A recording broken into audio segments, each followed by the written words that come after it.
ملء السماوات والأرض وملء ما بينهما وما شئت من شيء بعد تباركت ربنا وتعاليت والصلاة والسلام على أسعد خلق الله وأحبهم وأقربهم إلى الله محمد بن عبد الله وآله الطيبين الطاهرين جعلني الله وإياكم منهم وأصحابه الغر الميامين.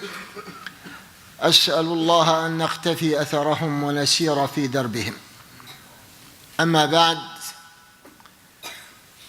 today the class will be in different shapes, so I want you closer so maybe my stick can reach every one of you. Mahmoud, you are a young man. You need this wall now. You and Amin, come on.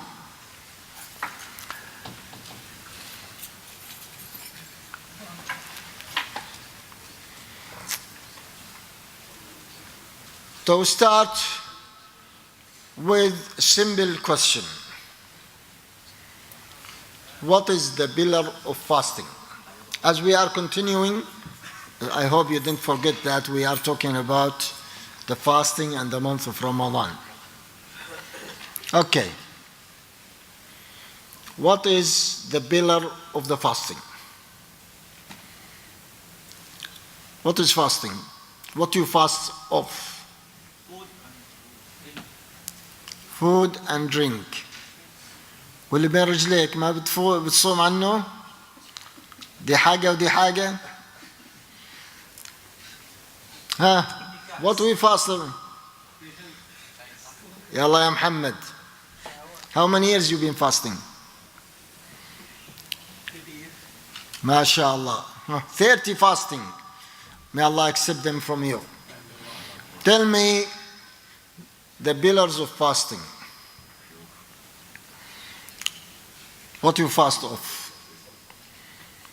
30 fasting, what you fast of?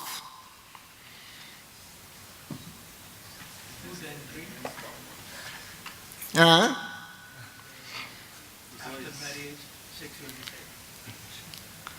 So what we say in simple form, in Arabic we say شهوتي الفرج والبطن. What we say? شهوتي الفرج والبطن. In English we say the two main desires the man killed themselves for. What is it? The man means the human being. Yani, when we say the man, the human being. What is it? The desire of eating and drinking and the desire of the underbelly. Yeah? So that's is the mainly the fasting all about. So if we check the fasting, we see that the scholars didn't say don't drink, don't eat, don't smoke, don't have argila, don't look at the woman, don't have intercourse with your wife, don't. What they say? They say the desire, which is beyond eating and drinking. The desire is beyond that. And they follow the footstep of Al-Quran by saying that. As you see in Al-Quran never say, do not make zina. What Al-Quran say? Do not come near zina. لا تقربوا الزنا. So, why? Because this is the desire. The desire, it's like the flood. If it starts, no one can stop it. So what we're trying to do, not to make it start yet. So we put all these walls of cement or sand or this to stop the water coming, because if the water enters, that's it. The same as your desire. If the desire take over, that's it. Nothing can, you don't think. This is why we need to work on the desire itself. And how many level of fasting we have?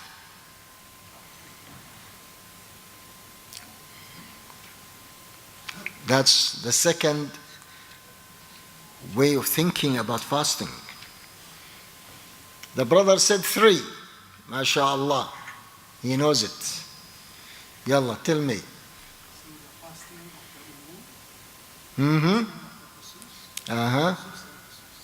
MashaAllah. He said to me, there's 3 types of fasting.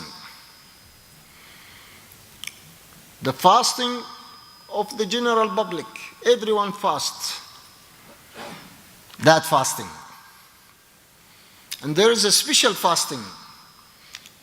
There is for other higher degree people. You remember al-Iman wal-Islam wal-Ihsan? So the first fasting, to stop eating and drinking and having sex with your wife, this is the Islam. Because the minimum required for your fasting. What is a better fasting than that? Huh? Abu Abdul Rahman saying, watch your tongue. And I say, watch your eyes. And that's what we call that. Watching another desires which can affect your fasting. Which is the channels going to the heart. You watch the channels which go to the heart. And what is the channels take you, the surrounding to the heart? Is your eyes and your ears and your tongue. So you watch these 3. This is a higher level of fasting. And the Prophet ﷺ, when he talked to us about that fasting, he said, who doesn't leave the falsehood of talking and acting, Allah doesn't have a desire of taking his fasting. من لم يدع قول الزور والعمل به فليس لله حاجة في أن يدع طعامه وشرابه. So the falsehood now. We come now to a higher level. That level is important. It's not mean higher level, you don't have to check on it. Or you say, well, I want only the public fasting. You cannot have that. The Muslim has to have the top fasting. And when we say it is 3 categories or 3 levels, we don't mean by you can have 1 or 2 or 3. There's no options here. But we are showing to you, like when you go to the medicine classes, they cut the body to show you how the body is made of. They show you the veins, they show you the muscles, they show you the skins, the fats, where it is, the bones, where it is, to learn about this hand. So when you want to learn about this hand, you have to see everything in it. The same about fasting. When you want to learn what is real fasting, as the last class said, the main issue of the fasting is what? Gaining the taqwa. And now we're showing it to you how you can gain the taqwa. So we are now breaking these words little by little for us to understand what type of fasting really Allah wants from us. Do we need to fast, stop eating and go to bed and sleep all the day? Then just before Maghrib We get up, wash ourselves, and get ready for the food sitting on the table and the food in front of us, just for that moment to attack.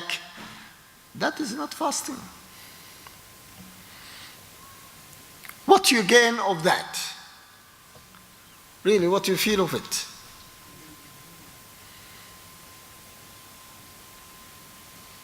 Our scholars, they give a bad example for that. I don't want to give it to you. But it's like someone being tied up of the food, and then they release him to eat. So he goes and eat. So he has any benefit of that tying up? He hates it. He doesn't want it. This is why the people celebrate the end of Ramadan in real different way. They are not celebrating which Allah wants us to celebrate. No. They're celebrating because they say, Alhamdulillah, we finished with Ramadan. That's it. No more tying up. But that is not the celebrating Allah wants. Allah wants you to show yourself that you are so pleased with two gifts. The first gift Allah give you, and the second gift Allah give you. So you have mixed feeling in the same time. One, that you are voyaging Ramadan and saying goodbye to Ramadan, and one saying welcome to the gift of Allah, which the forgiveness in that day, the day of the Eid, the blessing of that day. And this is what you should watch. You should watch that showering of mercy coming down, the showering of blessing coming down to you. But if you celebrate the Eid because your Baba buy new clothes for you, or you buy yourself a new clothes because of the Eid, and that's the end of the story, that is not real Eid for us.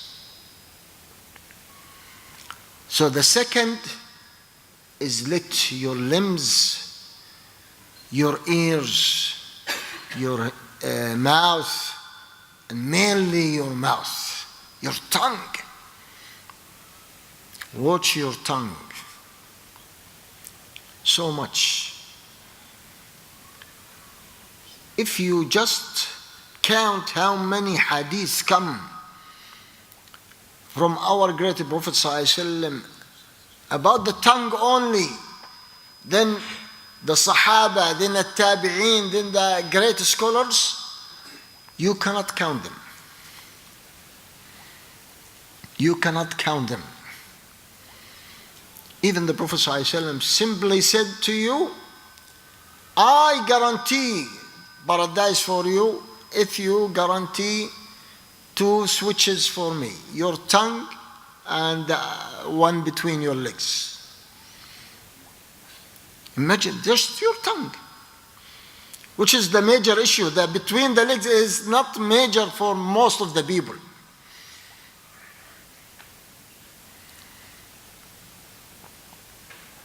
So it is a big fasting.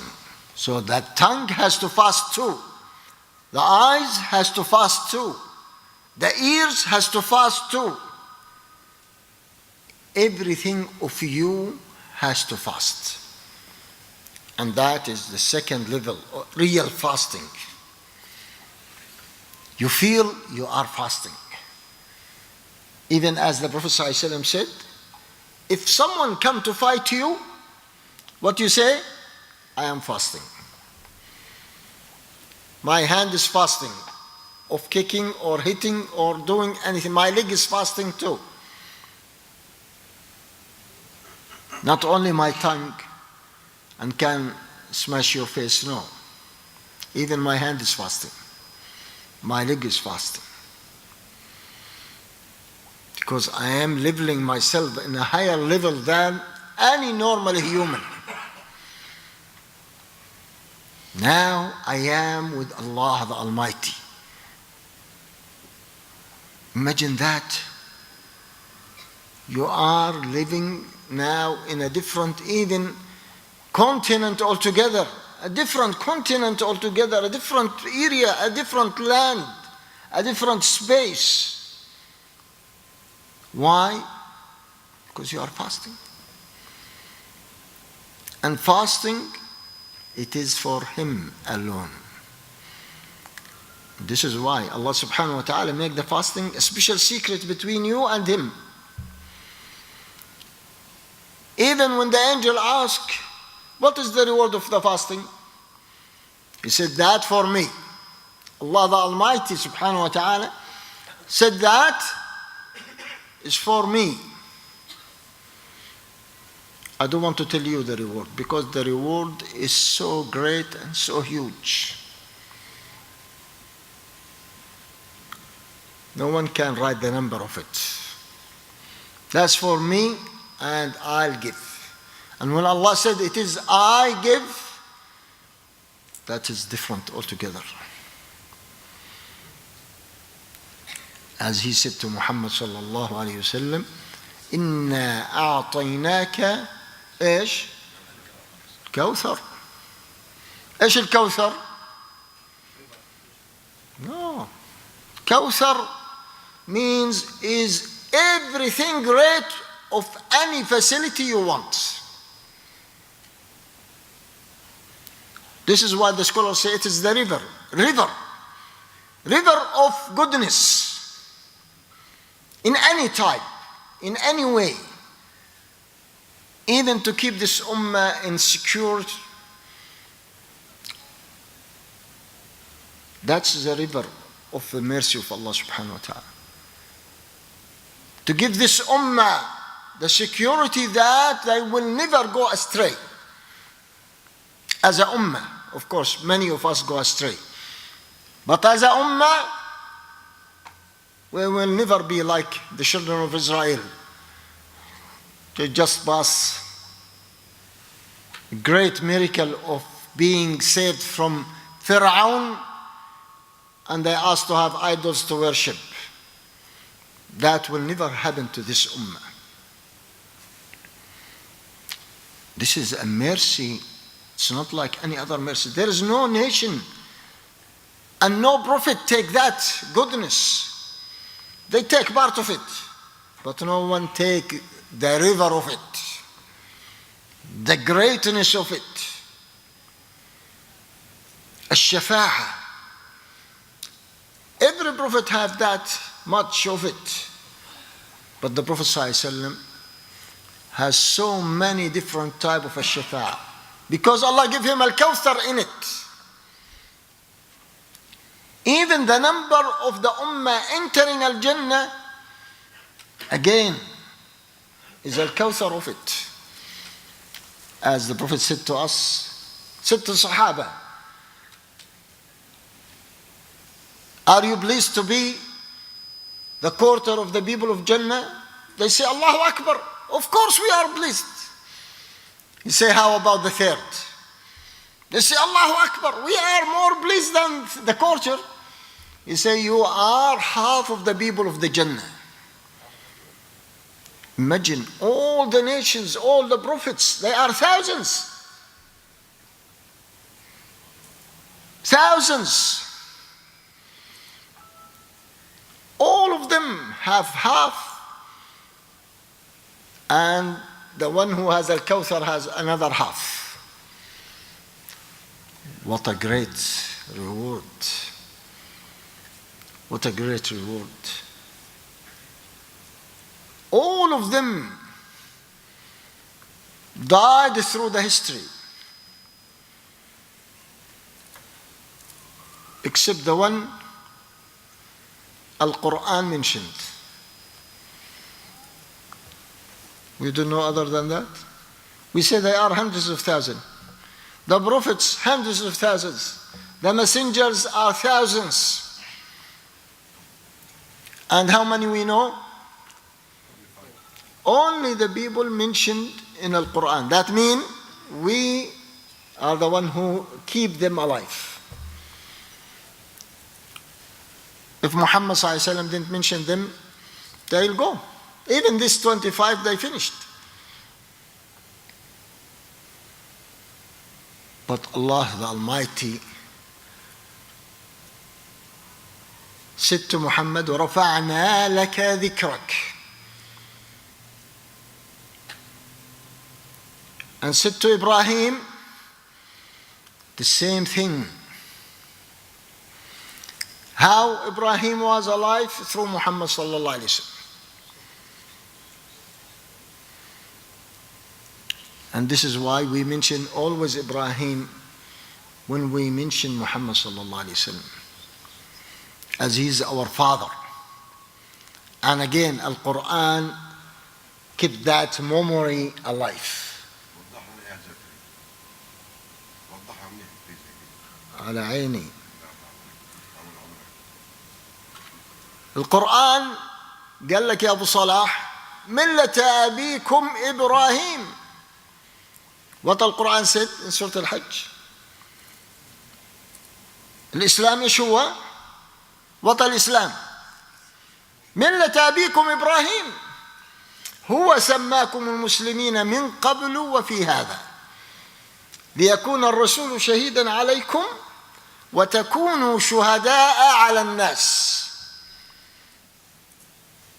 And the Prophet ﷺ explained what شهداء على الناس.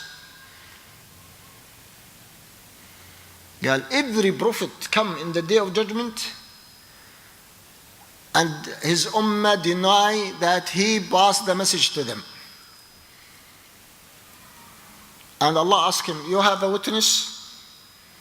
Your people saying you didn't pass the message. You have a witness? He said, yes. Who's your witness? قال Ummat Muhammad sallallahu alaihi wasallam.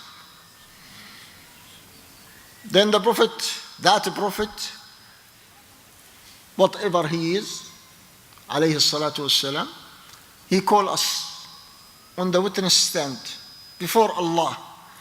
And Allah asked us, it is true he did provide his message to his ummah, he passed the message. They say, we say yes. And Allah asks, how you know? How you know? How you know? You know through Al-Quran. Through you, O Allah. You are the one who taught us that every prophet provide all the means for his ummah.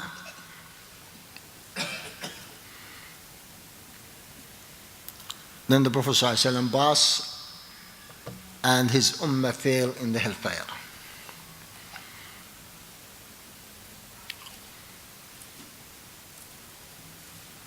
فماذا تريد من التوضيح يا حبيبي؟ قل لي. وصلت؟ طيب. احنا في كل صلاة ما بنقول اللهم صل على محمد وآل محمد كما صليت على إبراهيم وعلى آل إبراهيم.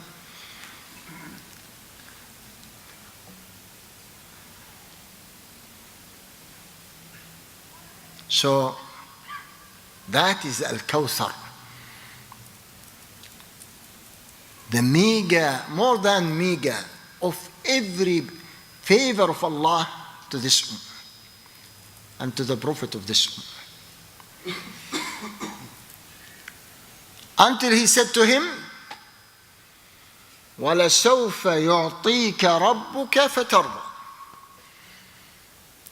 Even after all these gifts, he said, I will keep giving you until you say, I satisfied. I am fully satisfied. I am happy now. And first of this ummah. This is why the scholar said, this is arja ayah fil Quran. The best of the hopeful ayat in Al-Quran, one of them is this ayah. وَلَسَوْفَ يُعْطِيكَ رَبُّكَ فَتَرْضَى.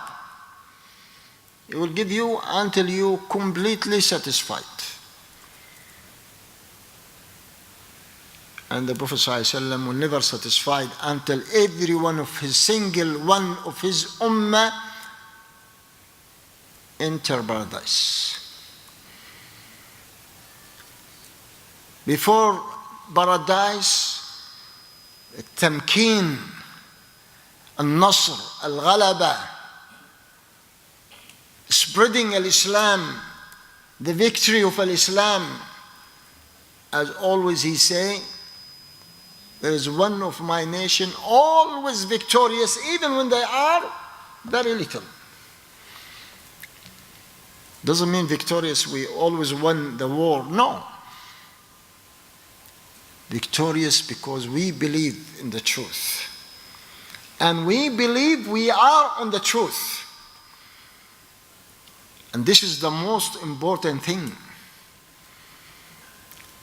To see the victory coming, even in this dark age, is a victory by itself. And to believe it's coming 100%, no doubt whatsoever, is more than a victory.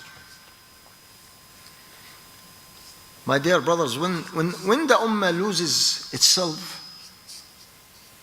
when they lose the hope of Allah subhanahu wa ta'ala,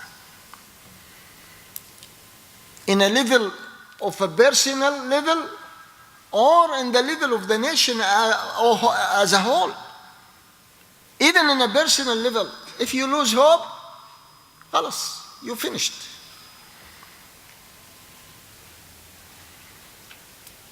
And this is why hope is the main strength Allah gave us. Through al-ayat or through al-ahadith of the Prophet ﷺ. And Ramadan come to support that hope and to fix the damage. If you have any damage done through so many hitting in your life, in your heart, in your mind, that's it, you are lost. The ummah will never return back. The ummah will never come victorious again. Ramadan come to rebuild that trust. And these little tints or holes in your heart happen through your mistakes or your misunderstanding or misseeing the world as it is in the real form. Wallahi, my dear brothers, in everything Allah subhanahu wa ta'ala is showing us the victory of al-Islam, the greatness of al-Islam, the strength of al-Islam. Even today, just before I come, there's a repeat of a program, they call it Traveler with Al-Quran. They call that program Traveler, Musafir مع القرآن, Traveler with Al-Quran. And he goes, travel to even remote areas of Africa, of China. It was in China, that story, it was in China, and show you how many memorizing Al-Quran in this China. And many of us think even maybe there's no one praying there. The Muslims under so much pressure of al-kuffar, but you see there is schools. See old men come to learn Al-Quran. Wallahi al-azim, unbelievable. Even I call my kids, I say, look, couldn't you say shame on ourselves? Look at these people. Even with their hard tongue,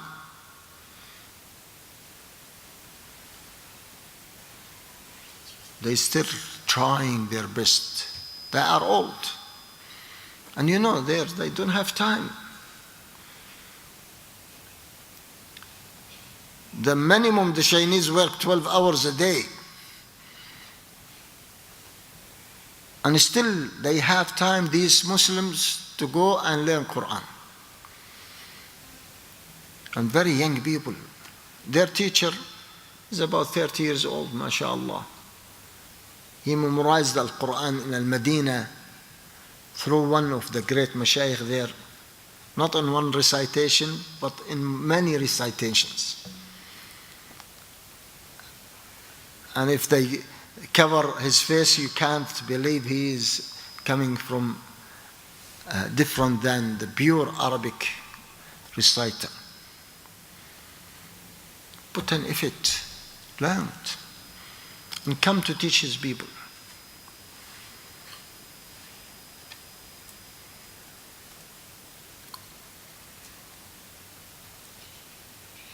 And he read for us, subhanallah, recite for us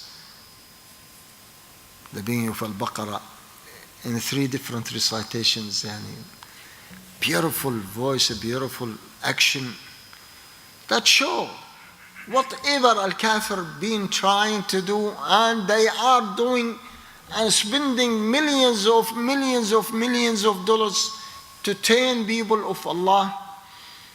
You find Allah is there in a very miracle way. In that program, I saw that program every night, about every night. I miss it sometimes when I am sitting here with some people. One is completely handicapped. He can't count for more than 5.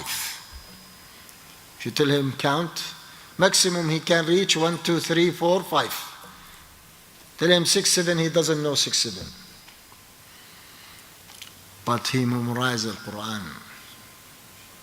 Not only memorize the Quran, but he can tell you every ayah where it is in Al-Quran and what the number of it and which page, in the right or on the left.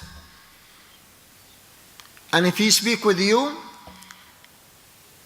he need a minute to get the word out of his mouth, the normal talk. And when he read Quran, he read Quran.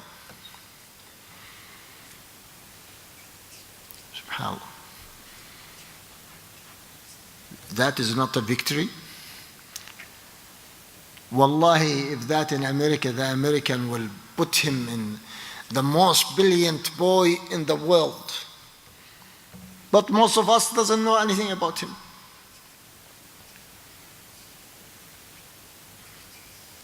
And the Mashaykh, when they test him, even the Mashaykh, they memorize the Quran, but they open the Mus'haf in their hand.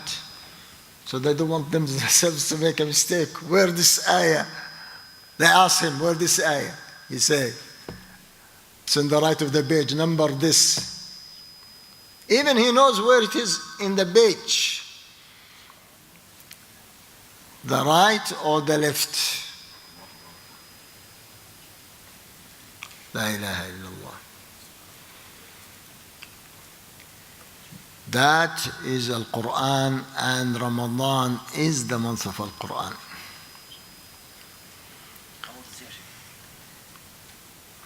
Maybe, I don't know exactly, but he's in 15, 16, something like that. He's very young. But he's handicapped, his mind is not there. يعني عنده التوحد هذا. I don't know what the tawahud is, but what is the tawahud, English, Arabic speakers? Yeah? Autism, he has autism. And he's, again, he's paralyzed. Not only autism, but he's paralyzed. And still, this is why his tongue is very heavy, because he's paralyzed. Except in Al-Quran.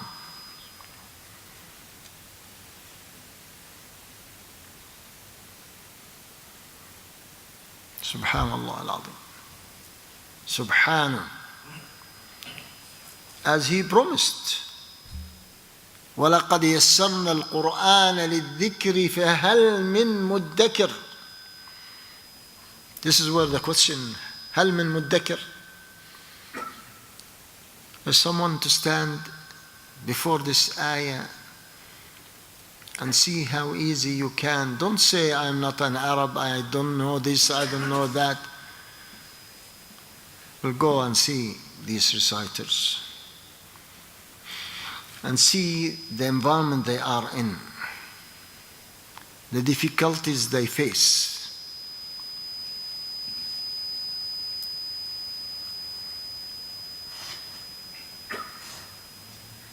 Some of this, in one Egyptian boy, when they asked him for what you wish,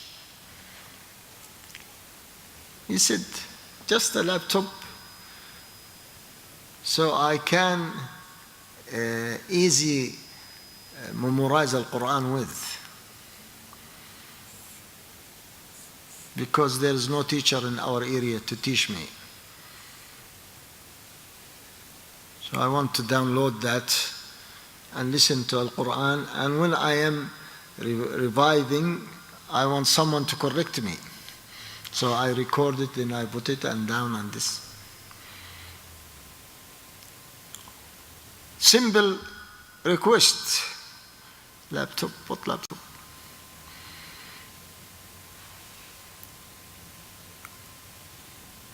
And after a while, he was from the people who went to the international competition of memorizing Al-Quran. And imagine that.